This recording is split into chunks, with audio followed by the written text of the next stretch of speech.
Assalamualaikum warahmatullahi wabarakatuh. Anak-anakku sekalian, pada kali ini kita akan mempelajari bab 2, yaitu berprasangka baik atau husnuzon.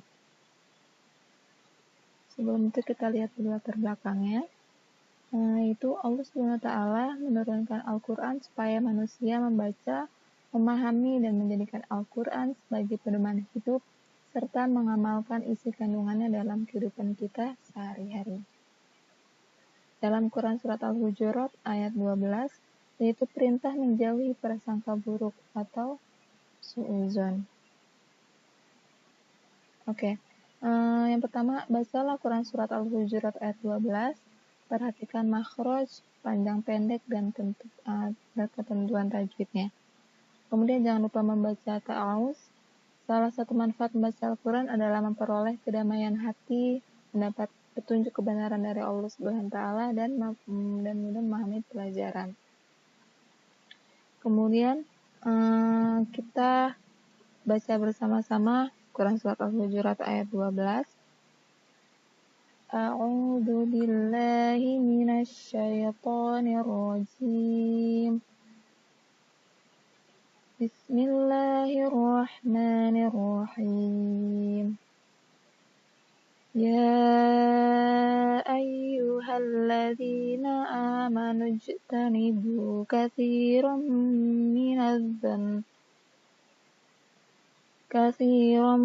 minadh-dhanni inna ba'dadh-dhanni itsm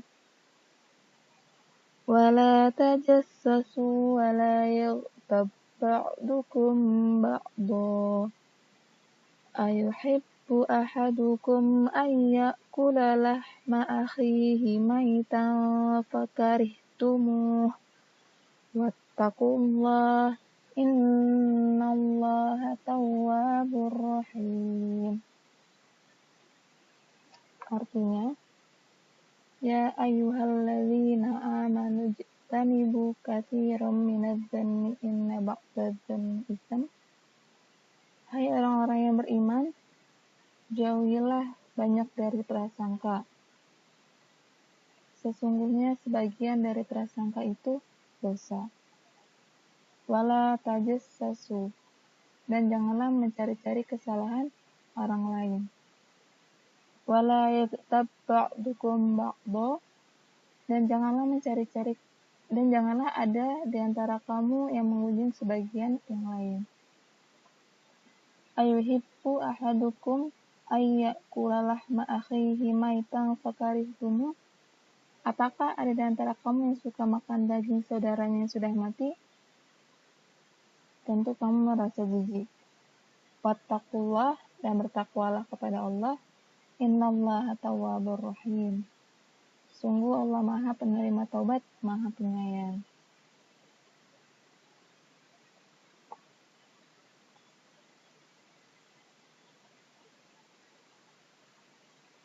Kemudian kita ambil tajwidnya sedikit. Di sini ada katsiran minadh-dhanni. Itu hukumnya adalah idgham gunnah karena tanwin bertemu dengan huruf mim. Kemudian ayyakula itu juga idgham gunnah karena nun mati ketemu dengan ya.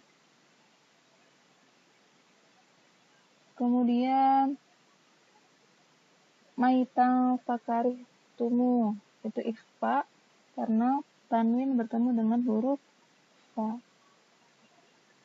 Tawwabur rahim itu idgham gunnah karena tanwin bertemu dengan huruf ra. Kemudian kita lanjut ke analisis isi kandungan Quran Surat Al-Hujurat dan asbab nuzulnya.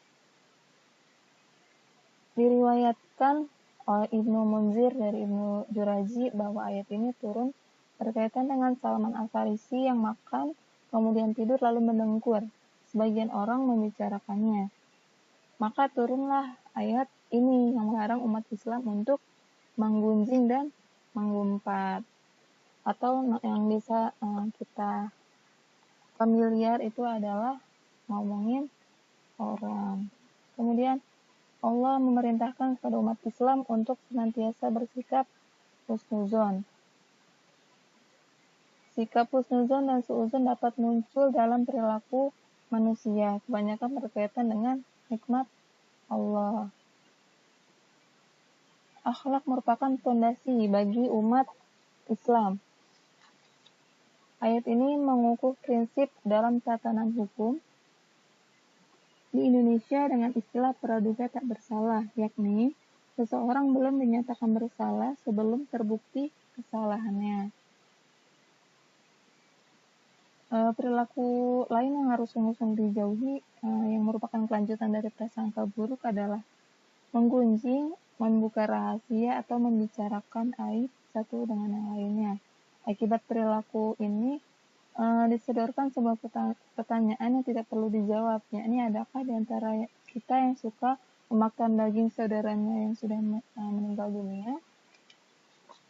Nah, itu biasanya orang yang suka ngomongin orang lain itu adalah dia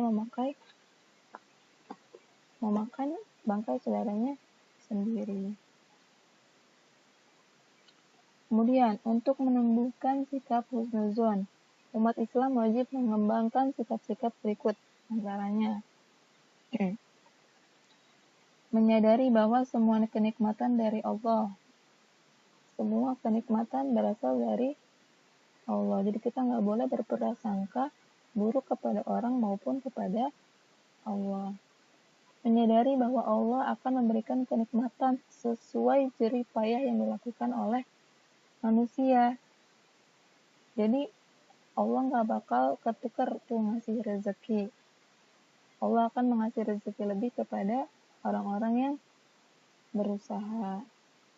Kemudian menyadari bahwa ketika Allah memberikan nikmat kepada seseorang, pada saat seseorang bekerja dengan sungguh-sungguh, memahami manfaat husnuzon dan bahayanya suuzon dalam kehidupan kita sehari-hari. Kemudian memperdalam belajar ilmu agama Islam. Kalian bisa mempelajari ilmu agama Islam di sekolah, di tempat ekskul, maupun di pengajian di luar sekolah seperti majelis taklim dan pengajian-pengajian lainnya. Kemudian mengembangkan sikap ihsan, yaitu menghadirkan Allah dalam setiap sehari-hari. Ketika kalian ingin menggibah atau menggunjing, kalian harus ingat ada Allah yang melihat kita, mendengar kita. Ketika kita ingin berbuat buruk, maka ingat Allah. Itu ihsan. Berteman dengan orang yang suka husnuzon dan menjauhi teman dari orang yang suka suuzon. Jadi kita jangan sampai berteman sama orang-orang yang suka ngomongin orang, suka berprasangka buruk sama orang. Karena kitanya juga pasti akan terbawa dampak buruknya dari teman kita itu. Entah dari kita mendengarnya atau kita terpengaruh oleh prasangkanya, seperti itu.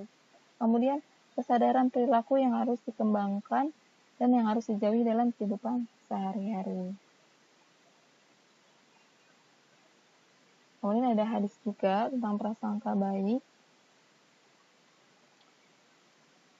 Suuzon adalah perasaan penuh curiga terhadap orang lain. Hukum sifat suuzon adalah haram, maka harus dihindarkan.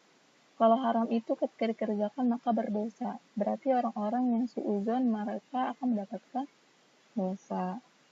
Husnuzon adalah prasangka baik terhadap orang lain. Sikap husnuzon dalam kehidupan sehari-hari karena Allah SWT, maka akan bersamanya berdasarkan hadis Nabi Muhammad.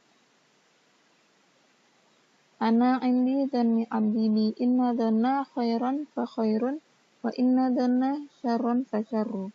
Rahu Tabrani dan Ibnu Hibban. Artinya, aku selalu bersama prasangka hambaku terhadap diriku. Jika dia baik sangka kepadaku, maka ia mendapat apa yang ia sangka. Dan jika ia buruk sangka kepadaku, maka ia akan mendapatkan apa yang ia sangka kepadaku. Makanya jangan sampai kita berprasangka buruk terhadap Allah. Jika kita berprasangka buruk terhadap Allah, maka Allah akan mengasih keburukan itu. Ketika kita bersangka baik kepada Allah, maka Allah akan memberikan kebaikan tersebut kepada kita. Kemudian, apa sih manfaat perilaku dari berprasangka baik? Yaitu pertama, terhindar dari sikap iri dan dengki terhadap nikmat yang diperoleh oleh orang lain. Hati menjadi lebih tenang. Kemudian kenapa hati kita menjadi lebih tenang? Karena kita nggak ada berpikiran jelek tentang orang lain, jadi hatinya tenang aja. Kalau misalnya kita berprasangka buruk terus sama orang, pasti bakal kepikiran terus, bakal gondok terus, bakal perasaan tuh kayak nggak enak gitu. Kemudian selalu berpikir positif. Selalu berpikir positif saat menghadapi segala rintangan dan problem yang datang.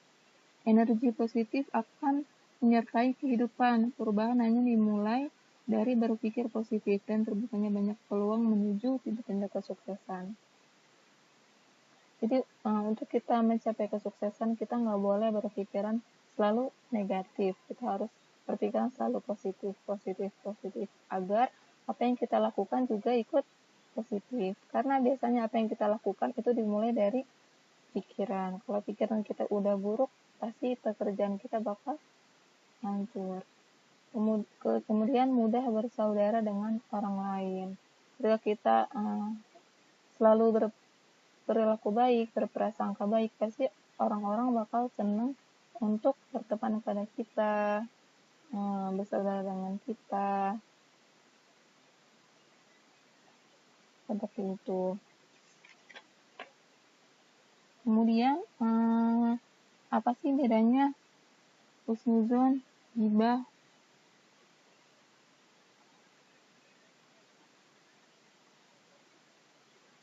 Ghibah dapat dibenarkan jika memiliki alasan sebagai seperti ini.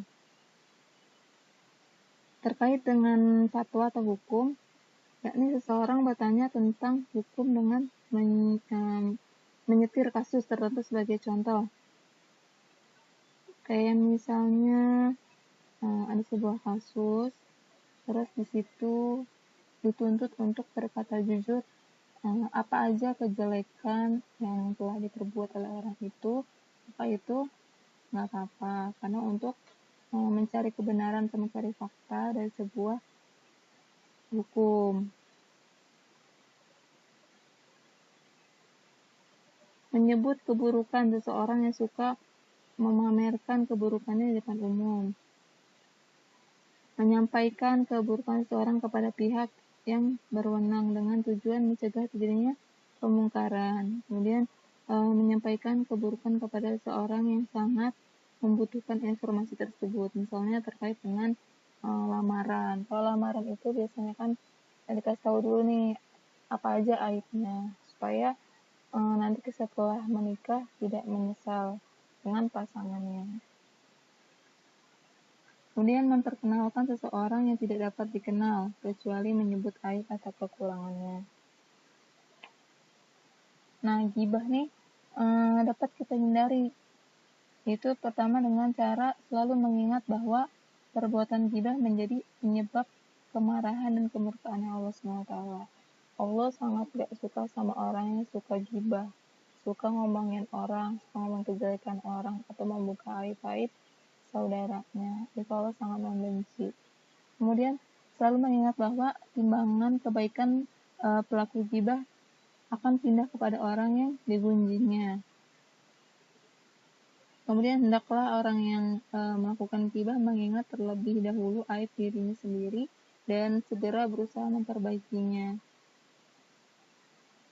Jadi ketika kita melihat keburukan orang lain, jangan sampai kita membeberkannya kepada orang lain, melainkan kita introspeksi diri. Apakah kita lebih jelek dari dia atau seperti apa? Maka kita harus membenahi diri. Kemudian menjauhi faktor-faktor yang dapat menimbulkan terjadinya ghibah.